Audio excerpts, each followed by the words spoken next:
जिस अलार्म की आवाज से आप रोज सुबह उठते हैं, जिस टूथब्रश से आप दांत साफ करते हैं, जिस शेविंग किट से आप दाढ़ी बनाते हैं, सुबह उठने से लेकर रात को सोने तक पूरा हिंदुस्तान चीन में बना सामान ही इस्तेमाल करता है। कंप्यूटर, लैपटॉप, टैबलेट, मोबाइल या फिर हो कैमरा, सब कुछ मेड इन चाइना होता है।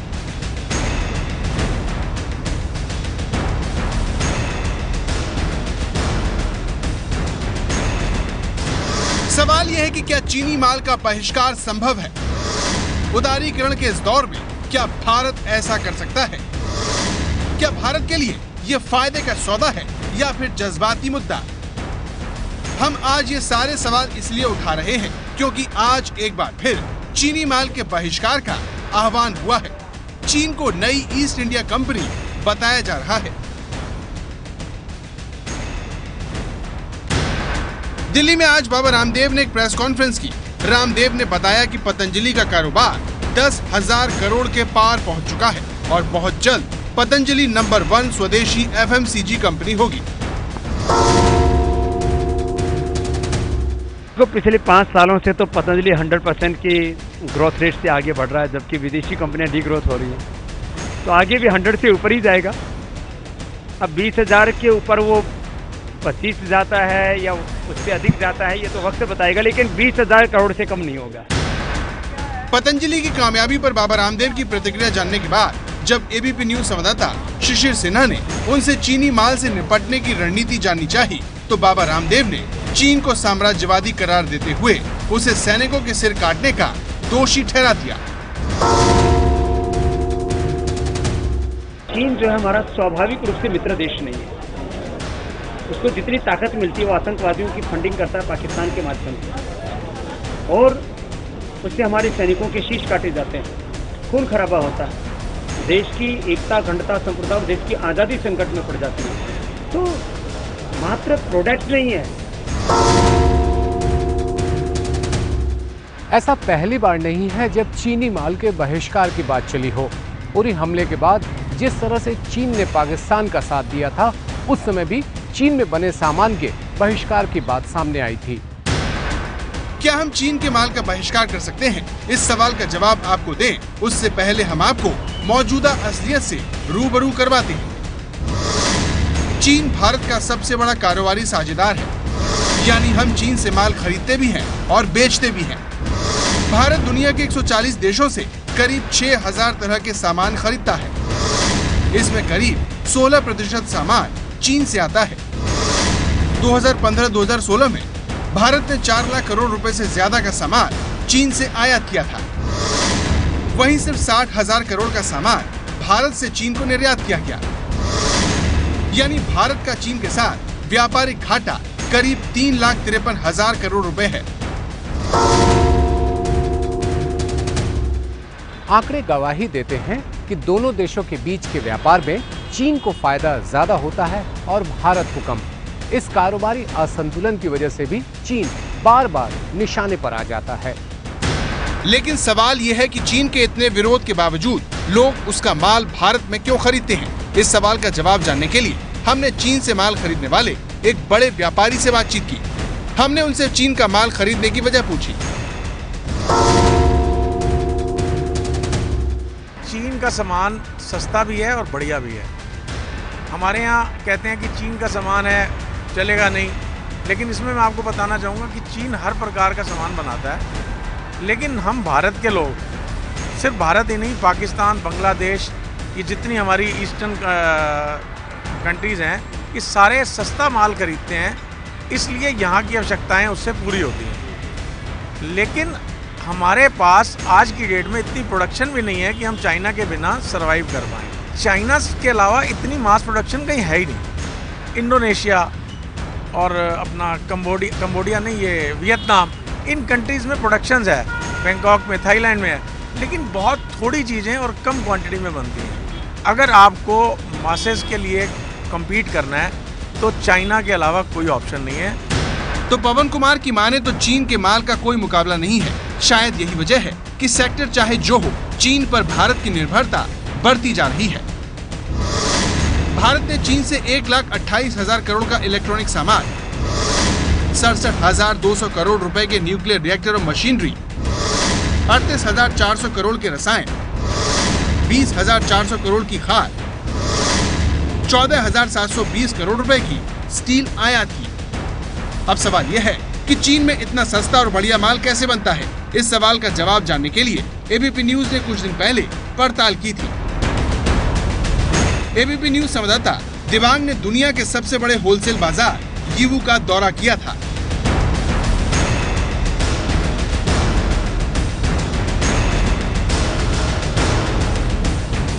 इस शहर के बारे में कहा जाता है कि कोई भी सपना ऐसा नहीं जिसे यहाँ न पूरा किया जा सके, कोई भी कीमत ऐसी नहीं जिसे यहाँ न चुकाया जा सके।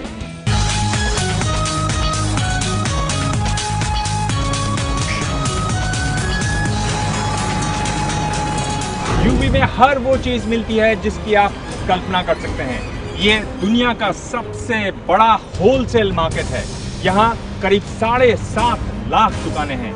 यानी अगर आप हर दुकान में जाकर सामान देखना चाहें तो आपको 1 साल का वक्त लग सकता है। दिल्ली के चांदनी चौक में जो गणेश आप खरीदते हैं वो यीवू शहर में ही बनते हैं। दिवाली पर भारत में जितनी रोशनी होती है, होली पर जितना गुलाल उड़ता है, चीन के यीवू शहर के लोगों के चेहरों पर मुस्कान उतनी ही चौड़ी होती जाती है। इस शहर का सिर्फ एक ही मंत्र है और वो है ग्राहक वापस नहीं जाना चाहिए। ग्राहक की हर जरूरत का सामान उसे मिलना चाहिए।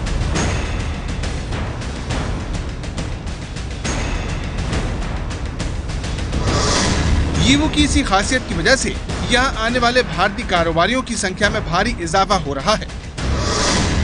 2011 में 40,000 व्यापारी यीवू पहुंचे, जो 2013 में बढ़कर 3,60,000 तक पहुंच गए।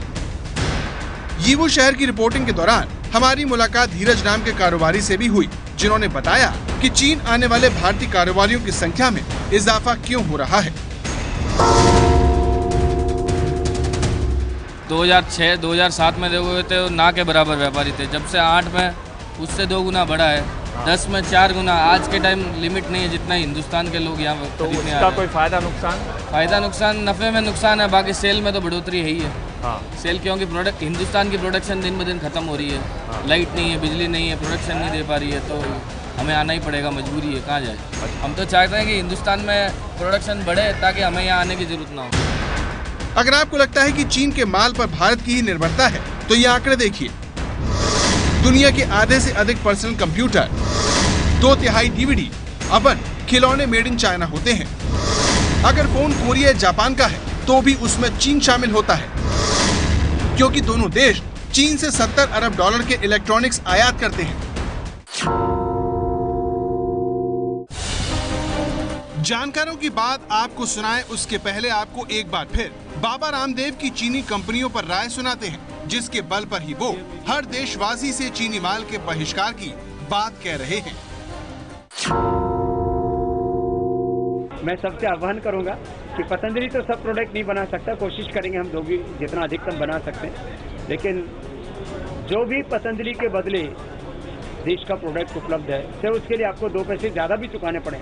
पतंजलि वैसे कोई सस्ता जो है, चीन का सामान कोई सस्ता नहीं होता है, लेकिन होता क्या है कि लोग सस्ते के चक्कर में और बहुत कचरा सामान बेचते हैं, उस चाइना का खरीद लेते हैं। यदि अच्छी क्वालिटी का चाइना का सामान खरीदेंगे तो हिंदुस्तानी से कम में पैसे में थोड़ी मिलेगा, उसके ऊपर तो कई प्रकार की ड्यूटी यहाँ पर लग करके आता है। तो हमको जैसे महात्मा गांधी ने, चंद्रशेखर राजगुरु, सुखदेव भगत सिंह ने, सरदार पटेल ने एक विदेशी वस्तुओं के बहिष्कार का अभियान छेड़ा था, उसकी फिर जरूरत आन पड़ी।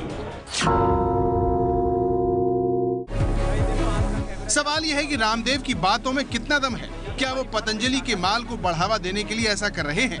क्या ऐसा करना संभव भी है? ऐसे ही ढेरों सवालों का जवाब जानने के लिए हमने PhD chamber of commerce and industry के senior vice president Anil Khetan से बातचीत की। सुनिए वो चीनी कंपनियों के बहिष्कार पर क्या कहते हैं।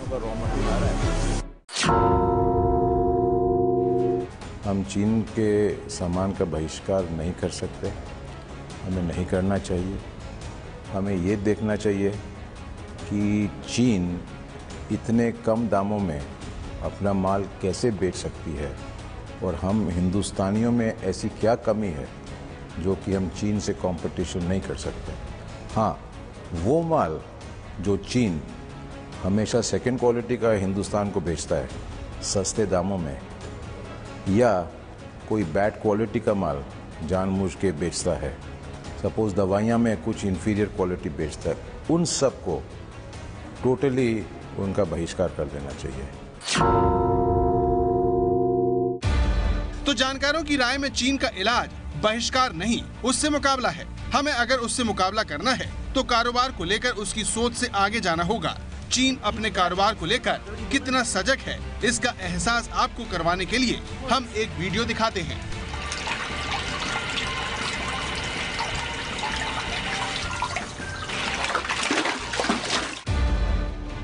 होली पर अबीर गुलाल के साथ गुब्बारों की भी खासी अहमियत है, जिसको देखते हुए चीनी कंपनी ने अपने लिए इसमें एक कारोबार ढूंढ लिया। अब आप ही बताइए कि भारत में ऐसा कौन होगा जो चीन के इन गुब्बारों को नहीं खरीदेगा, जो मिनटों में ही रंग भरकर तैयार हो जाते हैं।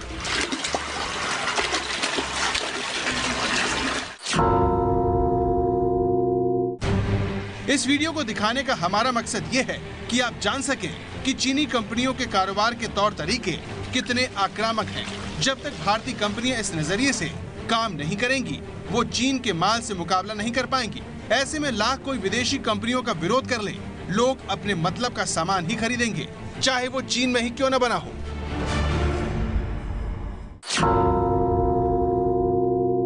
तो विदेशी हैं वो तो क्योंकि देश की दौलत लूट करके लेके जाते हैं, इसलिए मैं उनको पसंद नहीं करता हूँ। और मेरी नफरत इसलिए है उनसे कि ईस्ट इंडिया कंपनी से लेकर के आज जितनी भी कंपनियां हैं, इन सब ने हिंदुस्तान को लूटा है, बर्बाद किया, तबाह किया, गुलाम किया, रोंदा है, कुचला है अपने पैरों के तले। बाबा रामदेव की माने तो भारत आकर व्यापार करने वाली कंपनियां देश को फायदा कम और नुकसान ज्यादा पहुंचाती हैं। ऐसे में सवाल यह है कि क्या आज के हालात में जब हिंदुस्तानी कंपनियां भी विदेशों में कारोबार कर रही हों, क्या कारोबार को लेकर इस तरह की सोच ठीक है और क्या ऐसा किया जा सकता है? ऐसे ही कई सवाल हमने आर्थिक मामलों के जानकार आकाश जिंदल से पूछे, जिन्होंने इसका जवाब ना में दिया।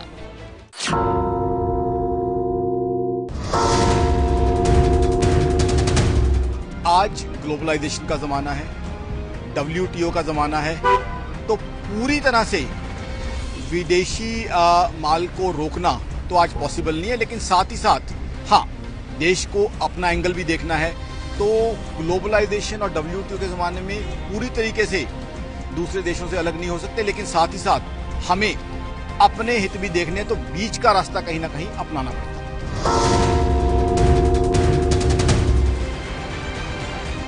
तो विदेशी कंपनियों के माल का बहिष्कार करना देश के लिए ही घातक हो सकता है। ऐसे में चीन के माल का मुकाबला करने का मंत्र क्या है? सुनिए आकाश जिंदल इस पर क्या कह रहे हैं। हमें यहाँ इकोनॉमीज ऑफ स्केल बनानी है, हमें यहाँ पे मास लेवल पे मैन्युफैक्चरिंग करनी है, ताकि हम चाइनीज प्रोडक्ट्स की जो कॉस्टिंग है उसको compete कर पाएं। साथ ही साथ अपनी मैन्युफैक्चरिंग की ब्रांडिंग दुनिया भर में करनी है। मेक इन इंडिया जैसे कॉन्सेप्ट को और ज्यादा यूज करना है, ग्लोबल कैपिटल को यहाँ इनवाइट करना है। 1947 में भारत और चीन की अर्थव्यवस्था तकरीबन बराबर थी, लेकिन आज भारत और चीन का कोई मुकाबला नहीं है। ऐसा इसलिए हो पाया क्योंकि चीन ने अपने देश में सुधार किए, कानून बदले, कारोबार को आसान बनाया, तब जाकर आज चीन दुनिया की दूसरी बड़ी आर्थिक शक्ति बन पाया है। चीन में आर्थिक उदारीकरण की शुरुआत 1970 में हुई, जबकि भारत में इसकी शुरुआत 1991 में हुई। पिछले 70 सालों में जहां चीन दुनिया की दूसरी सबसे बड़ी अर्थव्यवस्था बन गया है, तो वहीं भारत दुनिया की छठी सबसे बड़ी अर्थव्यवस्था बन पाया है। चीन की अर्थव्यवस्था जहां 576 लाख करोड़ रुपए की है, तो वहीं भारत की अर्थव्यवस्था 128 लाख करोड़ रुपए की है। चीन उत्पादन का 50% से ज्यादा निर्यात करता है, जबकि भारत सिर्फ 1.70% ही निर्यात कर पाता है। चीन के उत्पाद विदेशी मांग पर निर्भर करते हैं, तो वहीं भारतीय उत्पाद की ज्यादातर खबर देश में ही होती है। यानी चीन की कामयाबी से जलने से बेहतर है कि हम उससे सीखें। अपने में सुधार करें, न कि उसके माल का बहिष्कार करें, क्योंकि नकारात्मक नजरिए से किसी का भला नहीं हो सकता। ऐसे में चीनी माल के बहिष्कार का आह्वान शगुफा ज्यादा लगता है, क्योंकि पाकिस्तान को चीन ही नहीं अमेरिका भी मदद करता है, लेकिन उसके माल का विरोध करने की मांग कभी नहीं की जाती।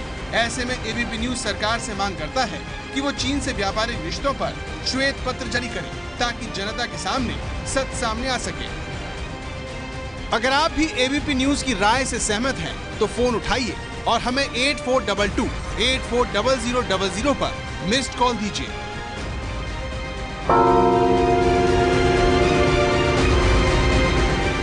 ये है एबीपी न्यूज, आपको रखे आगे।